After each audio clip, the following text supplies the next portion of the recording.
Haleluya, haleluya, puji Tuhan, luar biasa. Kita sudah nikmati kepujian yang dengan luar biasa. Saya merasa bahwa Bapak Ibu bisa mengikutinya dengan baik. Sekalipun ini adalah video dan audio yang hanya bisa kami tampilkan kepada Bapak Ibu, tapi kami sertai dengan teks-teks yang ada, dan kami percaya bahwa jemaat Tuhan, umat Tuhan, teman-teman yang menyaksikan kami live streaming hari ini di channel YouTube kami maupun di Facebook, Bapak Ibu akan pasti diberkati dan dilawati Tuhan. Salam semuanya, apa kabar Bapak Ibu? Doa saya Bapak Ibu selalu sehat dan selalu ada dalam pimpinan Tuhan dan penyertaan Tuhan. Kita hari ini ibadahnya kita tidak lagi di gedung gereja, tapi kita hari ini ibadah di rumah masing-masing. Saudaraku yang saya kasih dalam Tuhan Yesus, tidak mengurangi sukacita kita sedikit pun ketika kita berada di rumah. Kenapa? Karena ibadah itu bukan di mana kita harus berada, di tempat mana kita harus berada, tapi sikap hati kita ada di tempat itu. Ketika kita ibadah hari ini, mungkin kita duduk dan kita melihat channel YouTube ini, kita mungkin berdiri dan kita melihat channel YouTube ini, kita mungkin jalan dan kita menyaksikan channel YouTube ini, dan mungkin kita pun sedang menyetir dan kita menyaksikan channel YouTube ini, ataupun mungkin kita sedang tidur berbaring, atau mungkin teman-teman dan rekan-rekan saya yang saat ini mungkin ada di rumah sakit, yang tidak bisa menggunakan fisiknya secara optimal untuk bisa mendengar firman Tuhan hari ini. Bapak Ibu ada di tempat yang tepat. Kalau melihat kami hari ini, kami berharap Bapak Ibu boleh menyimaknya. Karena ketika kita menyimaknya dengan sikap hati kita yang benar di hadapan Tuhan, maka saya percaya bahwa mujizat pasti terjadi. Hari ini semua gereja melakukan live streaming. Mereka dianjurkan oleh pemerintah. Kita taat kepada pemerintah karena mereka adalah berasal dari Tuhan. Kita taat kepada organisasi karena organisasi juga adalah pilihan dari Tuhan. Hari ini kita dianjurkan untuk ibadah masing-masing di rumah. Dan kita GBI Double C Latu Menten mengambil bagian untuk melakukan ibadah live streaming. Dengan segala keterbatasan yang ada, dengan segala kekurangan yang ada, kami mengharapkan Bapak Ibu untuk bisa memakluminya. Jika Bapak Ibu nanti di live streaming Bapak Ibu, di channel YouTube Bapak Ibu ada buffering-bufferingnya, mungkin Bapak Ibu perlu sedikit sabar. Kenapa? Karena hari ini mungkin semua orang live streaming, gereja yang besar, gereja yang kecil, semua orang berebut untuk live streaming gerejanya dan ibadahnya. Dan saya percaya Bapak Ibu tidak menjadi cemas bila Bapak Ibu tidak sempat menyaksikan kami di live streaming. Kami akan mengupload ini ulang di channel YouTube kami, dan kami akan membagikan link itu. Bapak Ibu bisa memperolehnya di channel YouTube kami. Bapak Ibu bisa mensubscribe kami, dan Bapak Ibu juga bisa like kami dan share kami di media sosial Bapak Ibu, baik di Facebook maupun di YouTube maupun di Instagram. Nah, saudaraku yang saya kasih dalam Tuhan, jemaat Tuhan, khususnya kepada jemaatku yang ada di Double C Latu Menten, dimanapun Bapak Ibu berada, hari ini kita tidak berjumpa karena kita diwajibkan pemerintah untuk ada ibadah di rumah. Sebenarnya hari ini pun kita ada doa di rumah di Jelambar, di tempatnya Ibu Leni. Tapi hari ini pun kita batal lakukan. Kenapa saudara? Karena anjuran dari pemerintah. Bahkan kemarin kita dengar berita bahwa orang dari Tangerang tidak boleh ke Jakarta di sweeping. Bahkan ada teman saya yang tadinya tidak mau ibadahnya live streaming, tapi dia pun akhirnya mau melakukan live streaming. Kenapa? Karena dia tegur oleh lingkungan setempat bahwa kita harus ibadahnya di rumah. Tidak boleh ada kumpul-kumpul. Sesuatu yang sangat mengenaskan bagi kita. Namun bagi sebagian orang mungkin itu mengenaskan. Bagi sebagian orang mungkin itu adalah sesuatu yang membuat dia gelisah karena dia tidak bisa pergi ke rumah secara physically. Tapi bagi kita yang menyaksikan ini, Tuhan Maha Hadir. Tuhan tidak bisa dibatasi dengan harus hadir di gedung gereja ini, harus ada di gedung gereja A, harus ada di gedung gereja B. Tuhan tidak bisa begitu. Tuhan hadir ketika sikap hati kita benar. ketika kita naikkan pujian, penyembahan kita kepada Tuhan, di situ Tuhan mau hadir berperkara buat kita.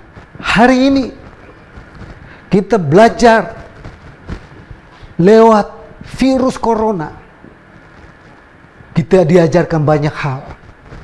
Hari ini saya tidak mau bahas tentang apa yang sedang diajarkan oleh Tuhan melalui virus corona. Nanti minggu depan dalam acara kita seperti ini, ibadah kita live streaming, saya akan membahas itu. Dan saya pastikan Bapak Ibu boleh ada lagi di minggu depan untuk kita mau sama-sama mengerti apa yang mau Tuhan ajarkan melalui virus corona ini. Hari ini yang kita bahas adalah kenapa ini virus corona begitu menggemparkan. Kenapa virus corona ini begitu menakutkan dunia, begitu mewabah di dunia ini. Kenapa virus corona ini mencengkamkan kita semua? Kenapa virus corona ini membuat kita hari ini, tadinya kita ada di gereja, sekarang kita ada di live streaming. Tadinya kita bersalaman satu dengan lain, sekarang kita dibatasi. Hari ini saudaraku yang saya kasihi dalam Tuhan Yesus, kita pergi belanja, uang saja Bapak Ibu pegang, itu harus disemprot dengan cairan. Supaya apa? Takutnya tertular. Hari ini orang takut untuk memegang uang. Kenapa? Karena banyak kejadian, ternyata virus corona itu tertular melalui uang. Makanya saudaraku yang saya, Tuhan punya maksud. Kalau kita ibadah live streaming, kita kolektornya tidak lagi pakai uang cash, tapi kita melalui transfer rekening. Bapak Ibu boleh transfer persembahan Bapak Ibu di nomor rekening yang ada, sehingga kita sama-sama aman dalam perlindungan Tuhan. Nah, saudaraku yang saya kasih dalam Tuhan Yesus, kenapa virus ini begitu mencengkamkan? Kenapa semua negara melakukan penetapan lockdown? Kenapa? Karena ini benar-benar mencengkamkan. Ini benar-benar menakutkan. Tingkat penularan yang sangat tinggi. Ada di 163 negara kurang lebih. Dan ada 27.000 orang yang sudah tertular. Bapak Ibu dan saya kasih ada 11.000 lebih yang meninggal. Dan di Indonesia, terakhir saya dapat kabar, kemarin jam 8 malam, saya dapat kabar, kurang lebih ada 400 orang yang sudah tertular di Indonesia. Di Jakarta ternyata lebih banyak. Oleh karena itu saudaraku, kita bukan membuat sebuah kegagahan-gagahan untuk kita berani pergi ke gereja, tapi kita mencegahkan diri kita. Amsal berkata begini, orang yang berhikmat itu kalau melihat bahaya bersembunyi dia. Tapi orang yang tidak berpengalaman jalan terus dan celaka dia. Hari ini kita berhikmat, maka kita tidak ada di gedung gereja secara physically, tapi kita lewat live streaming. Dan saya percaya bahwa lewat live streaming pun kita diberkati Tuhan. Amin ya saudaraku yang saya kasihi. Kita dilawat Tuhan, kita dijamah Tuhan, kita ditolong Tuhan. Dan Bapak Ibu yang menyaksikan ini, simak baik-baik kebenaran firman Tuhan hari ini. Kenapa virus corona begitu mencengkamkan dunia? Ternyata saudara, Alkitab berkata begini saudara. Saya bacakan buat Bapak Ibu, untuk Bapak Ibu boleh menyimaknya dengan baik-baik, supaya kita mengerti kenapa virus corona ini begitu mencengkamkan. Kita ambil baca di Yehezkiel pasal 14, ayat yang ke-12 sampai selesai. Saya bacakan buat Bapak Ibu dan Bapak Ibu boleh menyimaknya. Bapak Ibu boleh melihat di layar yang ada, kami sudah siapkan, sehingga Bapak Ibu bisa mengikutinya dengan baik, step by step. Yang pertama kita boleh baca di Yehezkiel pasal 14, ayat yang ke-12 dan seterusnya. Hukuman tidak tertangguhkan lagi, kemudian datanglah firman Tuhan kepadaku, kepada Yehezkiel. Firman Tuhan datang kepada dia berkata demikian. Hai anak manusia, kalau sesuatu negeri berdosa kepadaku dengan berubah setia, dan aku mengacungkan tanganku melawannya dengan memusnahkan persediaan makanannya dan mendatangkan kelaparan atasnya dan melenyapkan dari negeri itu manusia dan binatang. biarpun di tengah-tengahnya berada ketiga orang ini, yaitu ketiga orang ini Bapak Ibu perhatikan, yaitu Nuh, Daniel, dan Ayub. Mereka akan menyelamatkan hanya nyawanya sendiri karena kebenaran mereka. Demikianlah firman Tuhan Allah. Ayat yang ke-15. Atau jika aku membuat binatang buas berkeliaran di negeri itu, yang memunahkan penduduknya sehingga negeri itu menjadi sunyi sepi dan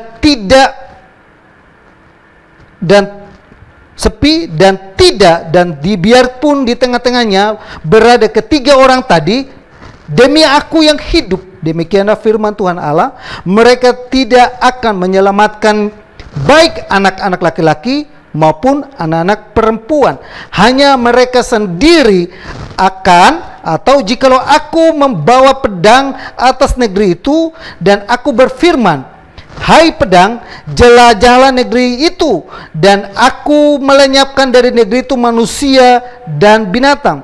Dan biarpun di tengah-tengahnya berada ketiga orang tadi, yaitu siapa saudara? Nuh, Ayub, dan Daniel. Tadi orang tadi, demi aku yang hidup, demikianlah firman Tuhan Allah, mereka tidak akan menyelamatkan baik anak laki maupun anak-anak perempuan, tetapi hanya mereka sendiri akan diselamatkan. Atau jikalau aku mendatangkan sampar atas negeri itu dan aku mencurahkan amarahku atasnya sehingga darah mengalir dengan melenyapkan dari negeri itu manusia dan binatang. Saya ulangi di ayat 19. Atau jikalau aku mendatangkan sampar atas negeri itu dan aku akan mencurahkan amarahku atasnya sehingga darah mengalir dengan melenyapkan dari negeri itu manusia dan binatang. Dan biarpun Nuh, kembali lagi ditekankan sampai 3 kali ini, Daniel dan Ayub berada di tengah-tengahnya, demi aku yang hidup, demikianlah firman Tuhan Allah, mereka tidak akan menyelamatkan baik anak laki-laki maupun anak perempuan, melainkan mereka akan menyelamatkan hanya nyawanya sendiri karena kebenaran mereka. Ayat 21, ya beginilah firman Tuhan Allah, jauh lebih dari itu, kalau aku mendatangkan 4 hukumanku yang berat-berat, yaitu pertama, pedang, kedua, kelaparan, ketiga, binatang buas, keempat, dan sampar atas Yerusalem untuk melenyapkan daripadanya manusia dan binatang. Ayat ke-22, tetapi sungguh akan tertinggal di sana orang yang terluput, yang mengiring keluar anak laki-laki dan perempuan. Lihat, mereka akan datang kepadamu dan kamu akan melihat tingkah laku mereka dan kamu akan merasa terhibur tentang malapetaka yang kudatangkan atas Yerusalem, ya tentang segala-galanya yang ku datangkan atasnya. Mereka akan menghibur kamu kalau kamu melihat tingkah lakunya, dan kamu akan mengetahui bahwa bukan tanpa alasan kuperbuat segala sesuatu yang kuperbuat atas Yerusalem. Demikianlah firman Tuhan. Virus corona bukan tanpa alasan. Alkitab pasal yang ke-23 ini, Yeskel pasal yang ke-14 ayat yang ke-23 bukan tanpa alasan Tuhan mengizinkan ini terjadi. Bukan tanpa alasan Tuhan memberikan itu kepada saudaraku yang saya kasih dalam Tuhan Yesus, bahwa kenapa virus corona ini begitu mencekapkan? Karena yang pertama, saudara perhatikan di Yeskel ini ternyata ada 4 hukuman yang besar yang Tuhan berikan bagi bangsa Israel. Hukuman yang besar ini didatangkan Tuhan atas bangsa Israel, Tuhan atas sekarang ini dunia ini. Kenapa begitu menggemparkan? Yang biasa menggemparkan adalah gempa bumi. Yang biasa menggemparkan kita adalah banjir. Yang biasa menggemparkan kita adalah peperangan. Tapi hari ini dunia dikejutkan dengan penyakit sampar. Kenapa saudara? Sampar ini ternyata adalah satu penyakit yang besar yang Tuhan lakukan bagi bangsa dan seluruh dunia. Selain perang, selain pedang atau perang, selain binatang buas, selain kelaparan dan penyakit sampar. 4 ini didatangkan. Nah, salah satu hukuman yang paling berat adalah penyakit sampar. Kenapa corona begitu menggemparkan? Karena ini adalah hukuman yang paling berat yang Tuhan berikan buat dunia. Ya, Bapak Ibu Saudaraku yang saya kasih dalam Tuhan Yesus. Nah, saudaraku yang saya kasih, namun di dalam hukuman yang ini ada orang yang terluput. Ada orang yang tidak kena hukuman ini. Yaitu ada 3 orang, sampai diulangi lagi sampai 3 kali. Siapa saja itu, saudara? Yang pertama adalah Nuh. Yang kedua adalah Daniel. Dan yang ketiga adalah Ayub. Nuh, Daniel, dan Ayub dijadikan model di sini. Ada hukuman yang besar. Ada wabah yang mau melanda dunia ini. Ada begitu banyak orang yang menakutkan dunia ini. Tapi Tuhan punya alasan. Alasannya apa? Alasannya adalah kita boleh mencontohi kehidupan daripada Nuh, Daniel, dan Ayub. Saudaraku ya sekalian, Nuh, Daniel, dan Ayub ini menjadi contoh bagaimana mereka bisa terluput dari penyakit sampar ini. Nah, sebelum kita bahas itu secara detail dan lebih jauh, saya mengajak kita, saudara, untuk kita boleh menyimak baik-baik kenapa virus corona ini Tuhan kirim bagi kita, saudaraku yang saya kasih dalam Tuhan. Dan saat ini kita menjadi takut dan cemas, dan membuat kita menjadi orang-orang yang hari ini ada banyak orang yang paranoid. Ada satu ibu yang konsultasi dengan saya, Pak, saya takut keluar rumah. Saya sekarang jadi paranoid, saya takut ketemu orang, saya takut lihat orang, saya takut salaman sama orang, saya takut bicara dengan orang. Nah, saudaraku yang saya kasih dalam Tuhan, yang pertama adalah kita lihat secara dampaknya. Yang pertama, dampaknya begitu luar biasa. Indonesia sudah kena dampaknya, dan hari ini kita ada di live streaming karena dampaknya. Nah, kenapa, saudara? Yang tadi saya katakan adalah karena ini adalah hukuman Tuhan yang keempat. Nah, kenapa virus corona terjadi? Nah, di Ulangan pasal yang ke-28 ayat yang ke-58 sampai 60. Kenapa virus corona ini Tuhan izinkan?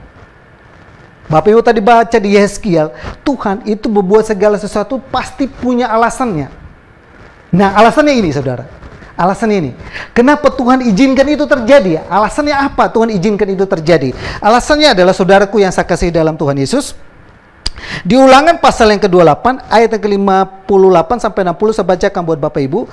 Jika engkau tidak melakukan dengan setia segala perkataan hukum Taurat yang tertulis dalam kitab ini, dan engkau tidak takut akan nama Tuhan yang mulia dan dahsyat ini, yakni akan Tuhan Allahmu, maka Tuhan akan menimpakan pukulan-pukulan yang ajaib kepadamu dan kepada keturunanmu, yakni pukulan-pukulan yang keras lagi lama, dan penyakit-penyakit yang jahat lagi lama.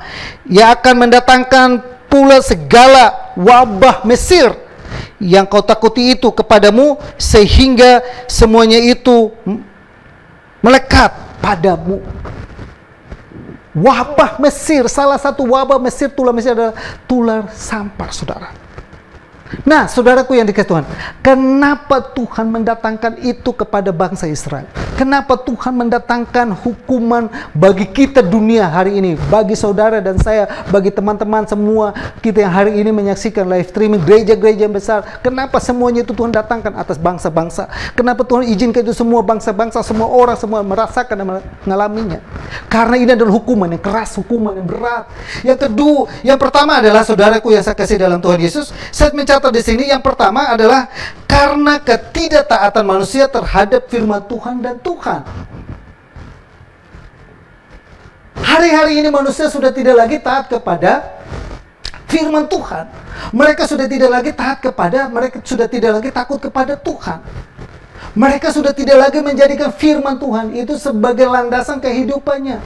Ketika engkau berbangun pagi hari, apakah yang dilakukan pertama kali dalam hidupmu? Apakah engkau bangun dan engkau mengucap syukur kepada Tuhan? Atau engkau langsung pergi kerja, berangkat kerja, atau engkau melakukan urusanmu? Apakah kita saat ini, kenapa ini datang? Waktu kita melakukan segala sesuatu, apakah kita melibatkan Tuhan di dalamnya? Hari-hari ini saudara, ini didatangkan Tuhan untuk buat apa saudara? Menyadarkan orang-orang untuk kembali kepada Tuhan.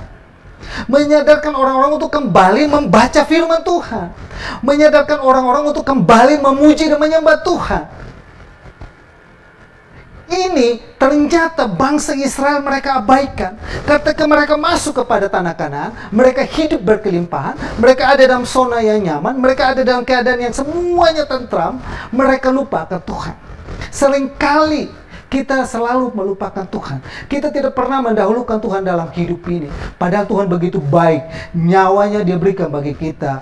Dia mengorbankan nyawa di atas kayu salib, dicurahkan dan diberikan buat kita. Tapi seringkali saudaraku yang saya kasihi dalam Tuhan Yesus, ketika hari Minggu, hari istirahat, di mana kita pergunakan hari itu untuk beribadah, kadang-kala kita gunakan untuk apa saudara? Berdagang, berjualan, pergi liburan, pergi kemana-mana, pergi kemana. Pada hari itu dikhususkan Tuhan untuk kita beribadah. Hari ini, saudaraku yang saya kasih dalam Tuhan, jikalau engkau ada, jika itu engkau menyaksikan ini dan itu engkau sadar itu akan hal itu, maka saya anjurkan kepada saudara untuk bertobat sebelum wabah ini datang kepadamu dan membuat engkau binasa. Alkitab tadi kita bacakan di Yeskiel, tidak ada yang bisa menyelamatkan selain perbuatan baik daripada Ayub, Daniel, dan juga Nuh. Mereka hanya bisa menyelamatkan dirinya. Padahal ada orang besar, mereka adalah tokoh-tokoh Alkitab yang dihormati oleh Israel. Tapi mereka pun tidak bisa menyelamatkan umat Israel kalau Tuhan sudah mendatangkan hukuman itu. Kenapa Tuhan mendatangkan hukuman ini? Karena orang mulai mengabaikan firman Tuhan. Orang mulai meremehkan firman Tuhan. Orang udah tidak lagi peduli dengan ibadah. Orang tidak peduli dengan Tuhan. Orang sibuk dengan kesibukannya. Orang sibuk dengan segala urusannya. Orang sibuk dengan segala keperluan kebutuhannya. Mereka tidak lagi peduli dengan Tuhan. Mereka mengabaikan Tuhan. Mereka tidak lagi ada di rumah Tuhan setiap hari Minggu. Tapi mereka ada di tempat libur-liburan. Mereka pergi ke gunung. Mereka pergi ke wisata. Mereka pergi ke pantai. Mereka berlibur dan mereka santai. Mereka berubah setia. Nah, coba colek kiri kanan. Engkau rubah setia nggak dengan Tuhan? Coba lihat dan tatap sebelahnya. Lu udah rubah setia sama Tuhan. Bagaimana saudara? Waktu kita pertama kali pacaran, kita setia sekali dengan pasangan kita. Waktu kita pasangan kita rindu terus sama dia. Ketika menikah kita berjalan hidup, lama-lama kita bosan. Tuhan izinkan sampai ini supaya kita kembali rukun. Dulu mungkin hari libur kita ada di tempat yang lain, tapi Tuhan izinkan sampai ini saudara. Tuhan izinkan wabah ini supaya kita ada di rumah. Dan kita tidak bisa ngapa-ngapain lagi selain kita cari Tuhan, selain kita berdoa, selain kita memuji Tuhan. Itu cara Tuhan untuk membuat engkau kembali kepada Tuhan. Kita bersyukur buat virus corona yang membuat kita, yang membawa kita untuk ada kembali di rumah Tuhan. Ada kembali, ada dalam hati sadar akan hal itu. Yang pertama. Yang kedua, saudaraku yang saya kasihi dalam Tuhan Yesus, di Yeskiel pasal yang ke-6 ayat yang ke-11.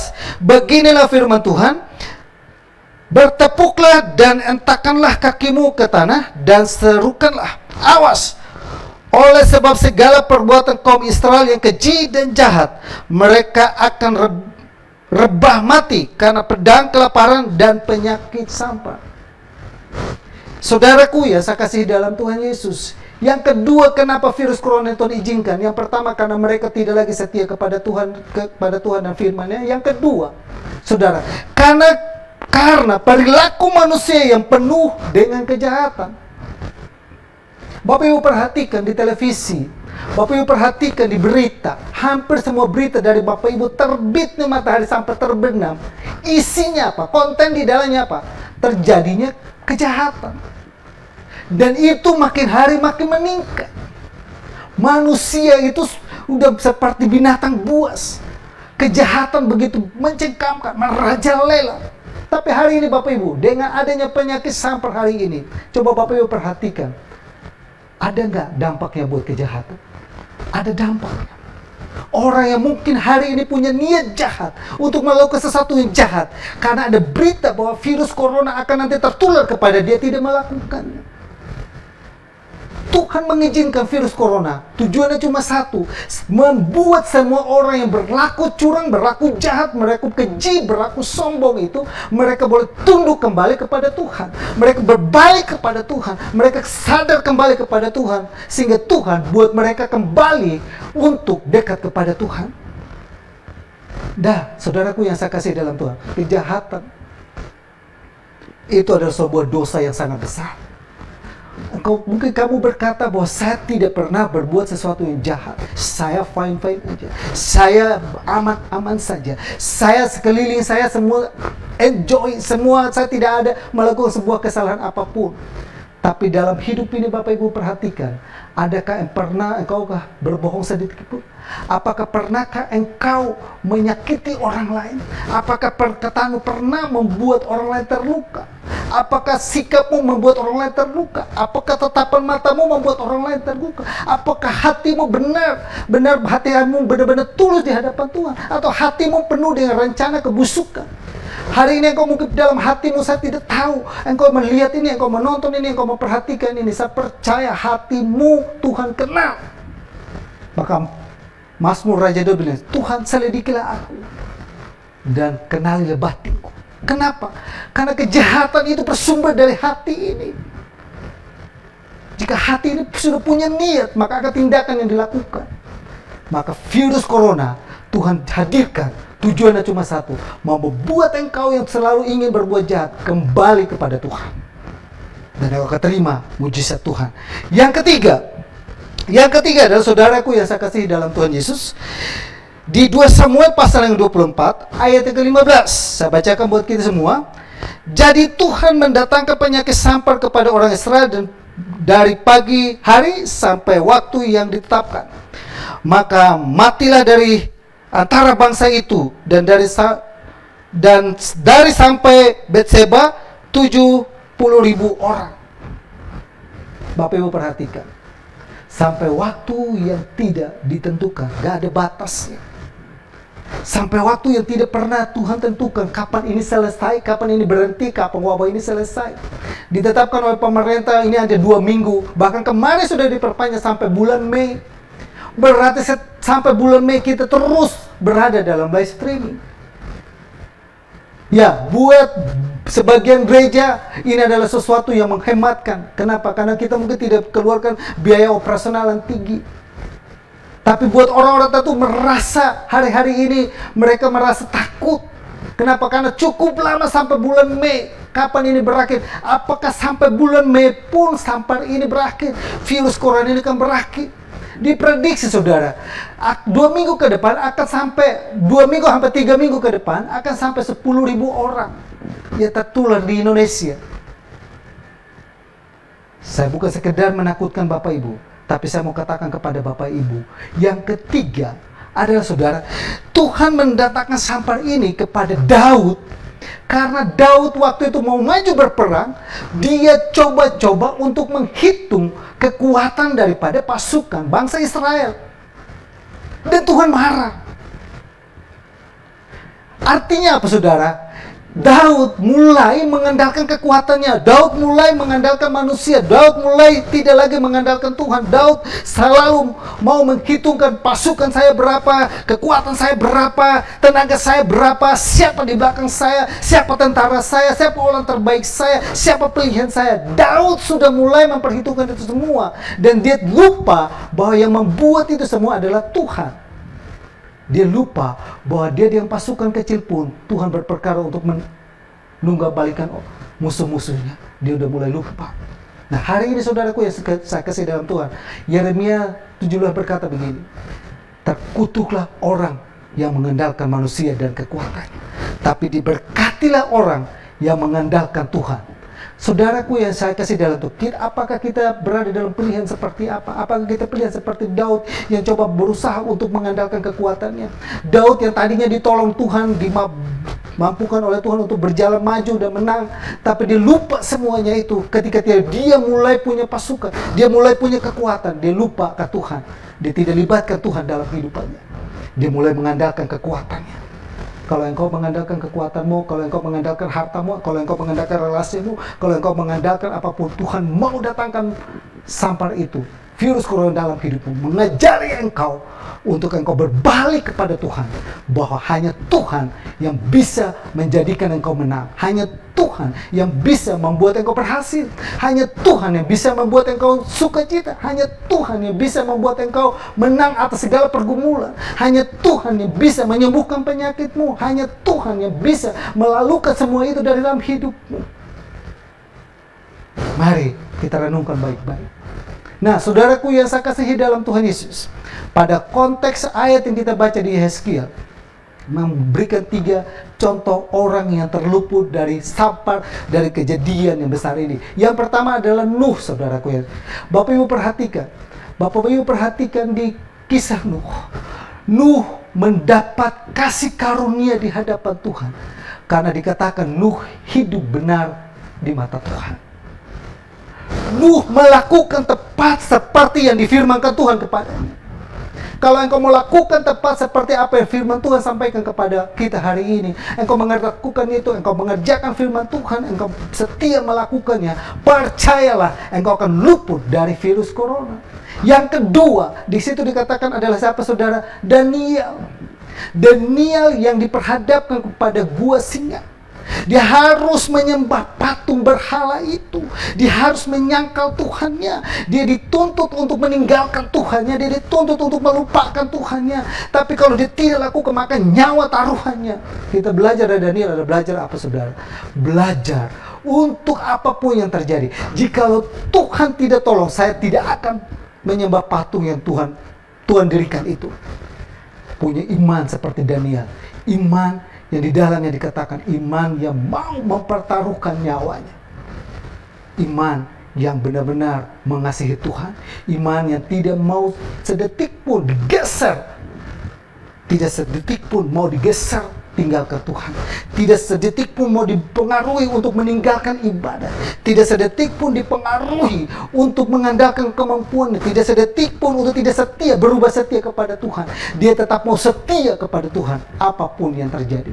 Yang ketiga, saudara, Bapak Ibu yang baca di dalam Ayub, kalau kita perhatikan kehidupan Ayub, Tuhan mengizinkan begitu banyak masalah terjadi dalam kehidupannya. Tuhan mengizinkan begitu banyak penyakit yang terjadi dalam kehidupannya. Dia dalam sekejap dia kehilangan harta, dia kehilangan anak, dia kehilangan badannya penuh dengan bobrok.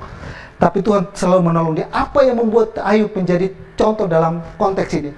Yang pertama, Bapak Ibu perhatikan dalam Ayub, kehidupan Ayub. Ayub adalah contoh orang yang tidak pernah dalam mulutnya mengeluarkan perkataan mengutuki Tuhan. Semua cobaan, semua ujian yang didatangkan kepada Ayub, tujuannya cuma satu, membuat Ayub mengutuki Tuhan. Tapi dalam hidupnya, kalau Bapak Ibu perhatikan, Ayub tidak pernah sedetik pun untuk mengutuki Tuhan. Tidak pernah sedetik kata pun dia untuk menyalahkan Tuhan. Tidak pernah dia mengatakan bahwa ini Tuhan yang buat dan salah. Bapak Ibu saudaraku yang saya kasih dalam Tuhan Yesus, biarlah kita belajar lewat kebenaran firman Tuhan ini. Kita mau setia, kita mau belajar seperti Nuh, kita mau belajar seperti Daniel, kita mau belajar seperti Ayub. Kalau itu engkau lakukan dalam hidupmu, pastikan bahwa virus corona tidak akan sampai dalam hidupmu. Kenapa? Karena Tuhan berdaulat penuh atas hidupmu. Engkau selamat. Ini Tuhan membuat untuk menggemparkan orang, tapi engkau terhindar, engkau terluput. Oleh karena itu, saudaraku yang saya kasih dalam Tuhan Yesus, engkau yang menyaksikan live streaming ini, pastikan hidupmu diberkati Tuhan. Pastikan hidupmu ada dalam genggaman Tuhan. Pastikan engkau mencari Tuhan. Pastikan engkau mengasihi Tuhan. Pastikan engkau tidak berubah setia terhadap Tuhan. Pastikan engkau tidak pernah meninggalkan jam-jam doamu. Pastikan engkau selalu membaca firman Tuhan. Pastikan engkau selalu setia dan setia terus untuk mencari Tuhan, karena Tuhanlah yang membuat engkau kaya. Tuhanlah yang membuat engkau menjadi kepala bukan ekor. Tuhanlah yang membuat engkau menjadi berhasil. Andalkan Tuhan terus dalam hidupmu. Tuhan Yesus memberkati. Dan sebelumnya mari kita berdoa buat kebenaran firman Tuhan ini. Kami bersyukur Bapa buat kebenaran firman Tuhan yang kami sudah dengar hari ini. Biarlah Tuhan boleh meteraikan firman Tuhan ini dalam hidup kami, sehingga kami belajar untuk melakukannya dalam kehidupan ini. Kenapa virus corona begitu mencekapkan? Karena ini adalah hukuman Tuhan bagi kami manusia di muka bumi ini. Ini adalah hukuman yang keempat, hukuman yang paling berat bagi kami. Namun Bapa, kami mau belajar seperti Nuh, kami mau belajar seperti Daniel, dan kami mau belajar seperti Ayub. Mereka adalah contoh kehidupan bagi kami, di mana mereka mendapat kasih karunia. Mereka hidup benar, mereka hidup suci, mereka tetap mempertahankan Engkau dalam kehidupan mereka, tidak pernah berubah setia dalam kehidupannya. Meteraikan firman itu dalam kehidupan kami. Rekan-rekan kami, jemaat Tuhan, umat Tuhan yang sedang menyaksikan kami, yang live streaming ini, maupun yang ada di rumah, maupun yang ada di rumah sakit, maupun yang ada dimanapun. Hamba berdoa buat mereka, Tuhan, taruhkan firman-Mu dalam hidup mereka. Tuhan, taruhkan benih itu dalam kehidupan mereka. Bekerjalah bagi mereka Bapa. Apa yang mereka gumuli, apa mereka rasakan, dan Tuhan nyatakan kuasa Tuhan, sehingga mereka mengalaminya dalam kehidupan mereka. Meteraikan itu semua Bapa. Bawa kami untuk belajar melakukannya. Dalam nama Yesus, terpujilah Engkau Tuhan sekekal selamanya. Haleluya. Amin. Ya, Bapak Ibu, minggu depan kita akan bahas apa yang diajarkan Tuhan melalui virus corona ini. Apa yang sedang Tuhan mau ajarkan kepada kita melalui virus corona ini. Minggu depan kita akan bahas itu. Dan saya berharap Bapak Ibu boleh terus mengikuti link di channel YouTube kami, sehingga kita sama-sama diberkati. Tuhan Yesus memberkati. Kita akan dengarkan pengumuman yang disampaikan oleh Ibu Rianita.